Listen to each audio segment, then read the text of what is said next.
Hey everyone, Paul Ryan here.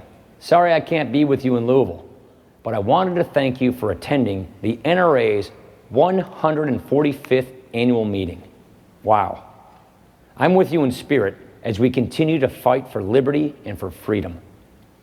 You know, as Speaker of the House, I promised the American people that I would not duck the tough issues, but would take them head on. That's the same approach the NRA has taken over the years in protecting our Second Amendment rights. And that's why I joined the NRA when I was 12 years old, when I bought my first shotgun. Our organization has always made good on the promise to fight for our fundamental individual right to keep and bear arms. This is so important.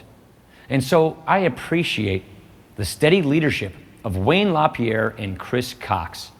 Chris and I have been good friends for over 20 years. There's no better person you could have representing you before Congress and at state capitals than Chris. He always puts the members first.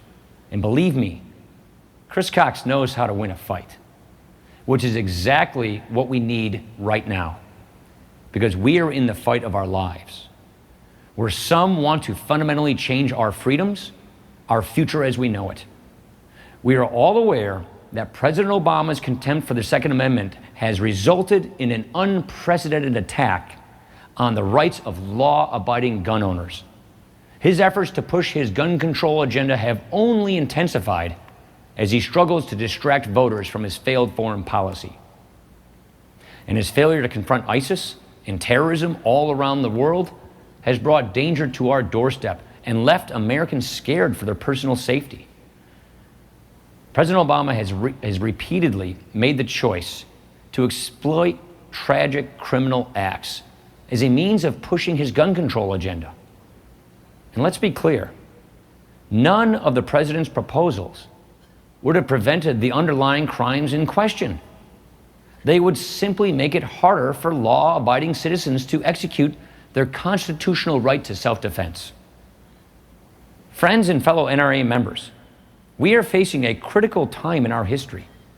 Everything is on the line in this election. It will have long-term implications for the future of American liberty, including our Second Amendment freedoms. If Hillary Clinton is elected in November, she will try to radically transform our country into something we no longer recognize. So we must work diligently to make sure that that doesn't happen. At the same time, we must retain and strengthen our pro-Second Amendment majorities in Congress. If we don't succeed, we'll soon be looking at a Supreme Court that overturns the historic Heller decision. And once that happens, our individual right to own a gun would be erased from the Constitution. So let's stand together and work together and work even harder than ever before to preserve freedom and liberty for all. Let's work to bring folks back to the polls who may have set out the last few elections.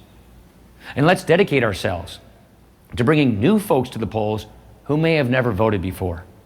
Because this year we have a great opportunity to turn our country back in the right direction. So let's get to work. Enjoy the rest of your convention. God bless each and every one of you, and God bless America.